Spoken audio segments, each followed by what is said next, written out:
Everyone, मैं गणेश मिश्रा आप सभी का अपने YouTube चैनल विधान क्लासेस पर स्वागत करता हूं। और हम अपनी भूगोल की श्रृंखला में आगे बढ़ रहे हैं। इससे पहले हम अपना एक लेक्चर ब्रह्मांड की उत्पत्ति के विषय में चर्चा कर चुके हैं। आशा करता हूं कि वो वीडियो आपको समझ में आया होगा और उसी श्रृंखला में हम आगे बढ़ रहे हैं। तो आज हम पढ़ने वाले हैं सौरमंडल। क्या होता है सौरमंडल, कैसे बनता है, इसके विषय में हम चर्चा करेंगे। और इसके बाद तो सौरमंडल क्या होता है, सबसे पहले ये जानने की कोशिश करते हैं। तो ग्रह, उपग्रह और धूमकेतु जो होते हैं वो जब सूर्य की परिक्रमा करते हैं तो इन सभी से मिलकर ही सौरमंडल का निर्माण होता है। ग्रह, उपग्रह और धूमकेतु जब सूर्य की परिक्रमा करते हैं तो इन सभी से मिलकर ही सौरमंडल का निर्माण होता है। अब चूंकि सौरमंडल में के लगभग 99% भाग पर सूर्य है, तो सबसे पहले सौरमंडल का सूर्य प्रधान है, इसलिए हम सौरमंडल के बारे में जानने की कोशिश करते हैं। सूर्य के बारे में जानने की कोशिश करते हैं। तो पृथ्वी, आप ये समझिए कि ब्रह्मांड में कुछ भी स्तर नहीं है, चाहे वो आपकी पृथ्वी हो, चाहे सूर्य हो, चाहे आकाशगंगा हो, चाहे पूरा सारा ब्रह्मांड हो, सभी कुछ न कुछ गति से चक्कर लगा रहे हैं। तो हम सूर्य के बारे में जानने की कोशिश करते हैं। उससे पहले हम जानते हैं कि हमारी जो आकाशगंगा है वो सर्पलाकार की है और उसका नाम आकाशगंगा या दुग्ध मेखला है। और सूर्य जो है वह हमारी आकाशगंगा के केंद्र से लगभग 30,000 प्रकाश वर्ष की दूरी पर एक कोने में जाकर स्थित है। जैसे यहाँ पर कहीं जैसे एक कोने में जाकर स्थित है। और जो यह पृथ्वी के सूर्य आकाशगंगा के केंद्र के चारों ओर चक्कर लगा रहा है तथा इसे पूरी एक परिक्रमा पूरी करने में 250 मिलियन वर्ष या हम कहें 25 करोड़ वर्ष लगते हैं, जिसे ब्रह्मांड वर्ष या ब्रह्मांड वर्ष कहते हैं। ठीक है, यह अपने परिक्रमा में पूर्व से पश्चिम की ओर घूम रहा है और इसका जो ध्रुवीय व्यास है वो 25 दिनों में घूम जाता है तथा जो विषुवत रेखीय व्यास है वह इसका थोड़ी गलती हो गई, मध्य भाग है जो वो इसका 25 दिनों में घूम जाता है, जैसे हम केंद्रीय जैसे भाग कहें, और ध्रुवीय भाग है वो 35 दिनों में घूम जाता है। इसके बाद हम आगे बढ़ते हैं, तो सूर्य में ही आगे बढ़ते हैं। तो सूर्य क्या है कि अपना एक गैसीय गोला है जिसमें हाइड्रोजन है और हीलियम है और कुछ अन्य पदार्थ हैं। सूर्य में लगभग 71% भाग पर हाइड्रोजन पाई जाती है, लगभग 26.5% भाग पर हीलियम है और 2.5% भाग पर है 2.5% भाग पर अन्य पदार्थ पाए जाते हैं। इन सभी से मिलकर ही सूर्य का निर्माण होता है। और सूर्य के प्रकाश के लिए जो उत्तरदायी प्रक्रिया है वो गैसीय संलयन है। जैसे सूर्य के केंद्र में 4 हाइड्रोजन मिलकर एक हीलियम नाभिक का निर्माण करते हैं और नाभिकीय संलयन की प्रक्रिया पूरी होती है, उसी के द्वारा ही हमें सूर्य का प्रकाश प्राप्त होता है। अब सूर्य के प्रकाश में सबसे महत्वपूर्ण जो बात है कि सूर्य का प्रकाश का तापमान 6000 डिग्री सेल्सियस होता है और इसके जो सूर्य की जो दीप्तिमान सतह है उसको प्रकाश मंडल कहा जाता है। प्रकाश मंडल के जो किनारे होते हैं, जैसे हम कहेंगे कि प्रकाश मंडल के जो किनारे होते हैं उनसे प्रकाश प्राप्त नहीं होता है, क्योंकि सूर्य का जो वायुमंडल है इस प्रकाश का अवशोषण कर लेता है। और सूर्य, उसके बाद हम अगले जो शब्द है उस पर गौर करते हैं, जैसे हम कहते हैं सूर्यक्रीट।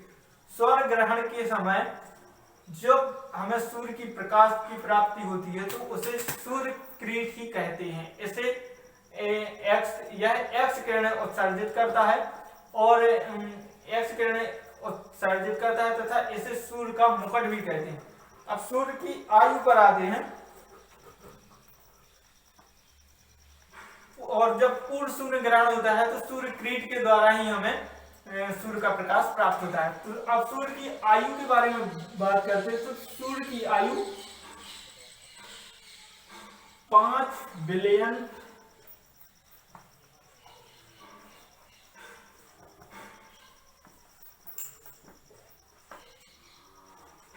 वर्ष है। और सूर्य के द्वारा जो प्रकाश मतलब अगले कितने समय तक आगे के कितने समय तक सूर्य प्रकाश देगा, तो उसके वह है 10⁻11 वर्ष। इतने समय तक अभी और सूर्य प्रकाश हम कहेंगे देता रहेगा। तो सूर्य इतने समय तक और अभी प्रकाश देता रहेगा। ठीक है। अब इसके बाद हम जो सूर्य का प्रकाश है वो पृथ्वी की सतह तक लगभग 8 मिनट 16 सेकंड, या हम कहेंगे कि 8 मिनट और 16.6 सेकंड में सूर्य का प्रकाश जो है वो पृथ्वी की सतह पर पहुंचता है। इसके बाद हम आगे चलते हैं, तो एक कंसेप्ट समझना है सूर्य धब्बा। सूर्य धब्बा ही कहते हैं ना। हाँ, सूर्य के धब्बे।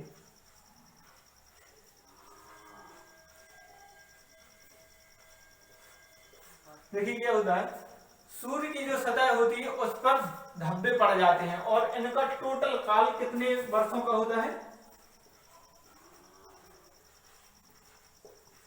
22 वर्ष का। प्रारंभिक 11 वर्षों में यह धब्बा बढ़ता है और अंत के 11 वर्षों में यह धब्बा घटता है। और जिसके कारण इस सूर्य के धब्बे का जो मान होता है वो सूर्य के मतलब आसपास के तापमान से 1500 डिग्री सेंटीग्रेड कम होता है।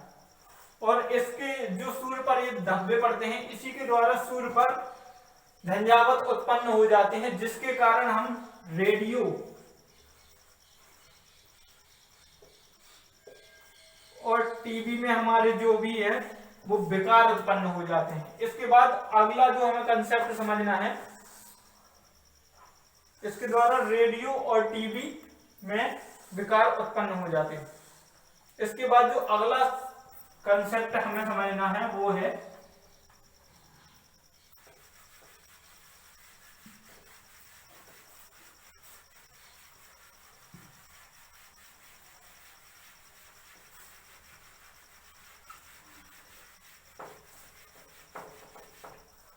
तो अब आगे बढ़ते हैं। अब अगला कंसेप्ट है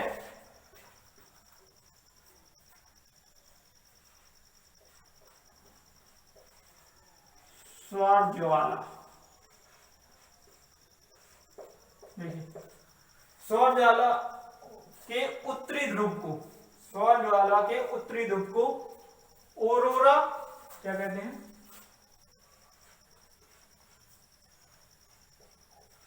ऑरोरा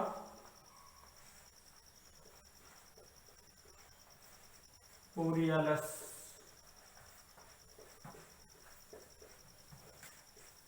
और सौर ज्वाला के दक्षिणी ध्रुव को कहते हैं, सौर ज्वाला के दक्षिणी ध्रुव को कहते हैं ऑरोरा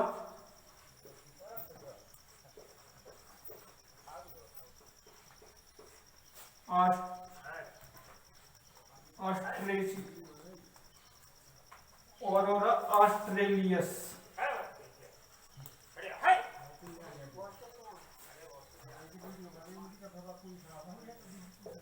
ठीक है, ये दो वर्ड हैं जो आपको याद रखते हैं अच्छी तरह से।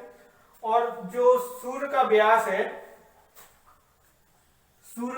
है वो लगभग 13,92,000 किलोमीटर होता है, जो पृथ्वी के व्यास से लगभग 110 गुना है। कितना है? पृथ्वी के व्यास से लगभग 110 गुना है। और सूर्य का पृथ्वी पर प्रकाश का कौन सा भाग पहुंचता है? 2 अरबवां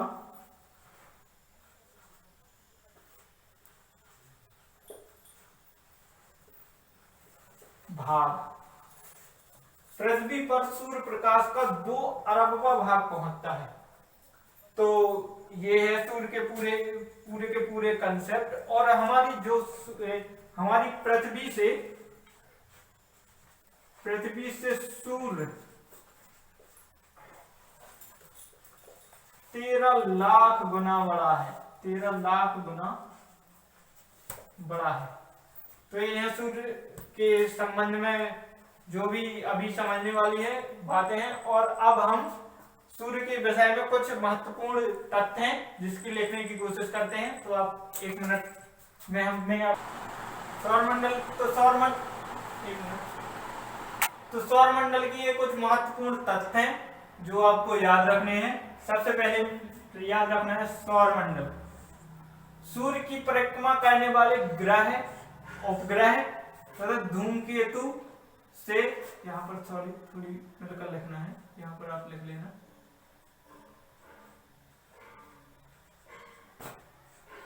मिलकर सौरमंडल का निर्माण होता है। जैसे सूर्य की ग्रह, उपग्रह और धूमकेतु परिक्रमा करते हैं तो इनसे मिलकर ही सौरमंडल का निर्माण होता है। फिर प्लेनिमस के बारे में आपको याद रखना है कि सौरमंडल के निकट पाए जाने वाला सौरमंडल के समान ही या सदृश एक पिंडों का समूह है जिसे हम प्लेनिमस कहते हैं। फिर इसके बाद सूर्य पर चलते हैं। तो सूर्य सौरमंडल का प्रधान सूर्य है और यह सौरमंडल के लगभग 99% भाग पर पाया जाता है और बाकी 1% भाग पर आपके ग्रह, उपग्रह, धूमकेतु, उल्कापिंड ये सभी पाए जाते हैं। फिर प्रकाश मंडल के बारे में चलते हैं। तो सूर्य की दीप्तिमान सतह को प्रकाश मंडल कहते हैं जिसके द्वारा ही हमें सूर्य का प्रकाश प्राप्त होता है, उसी को हम प्रकाश मंडल कहते हैं। फिर उसके बाद सूर्य क्रीट पर चलते हैं। तो सूर्य ग्रहण के समय जब सूर्य का ग्रहण लगता है तो जो हमें प्रकाश उत्पन्न प्राप्त होता है उसे ही वह सूर्य क्रीट के द्वारा ही हमें प्राप्त होता है और यह एक्स किरणें उत्सर्जित करता है।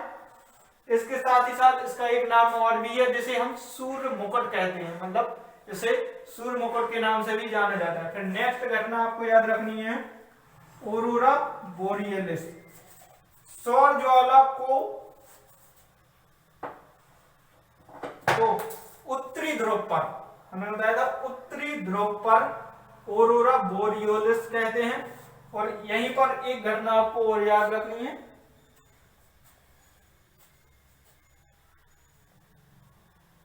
Just 1 minute.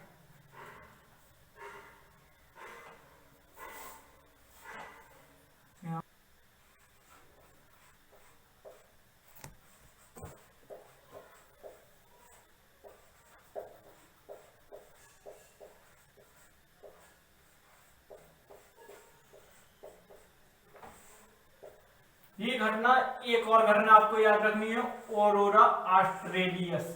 इसको कहते हैं कि सौर ज्वाला का जो दक्षिणी ध्रुव है, कौन सा ध्रुव है? दक्षिणी ध्रुव, इसी को हम ऑरोरा ऑस्ट्रेलियस कहते हैं। तो ये थी हमारी सूर्य और सौरमंडल से जुड़ी जानकारी। अब इसके बाद हम सौरमंडल में ही अब आगे बढ़ रहे हैं और उसके बाद आगे चलते हैं तो हम सौरमंडल में ही आगे समझने की कोशिश कर रहे हैं।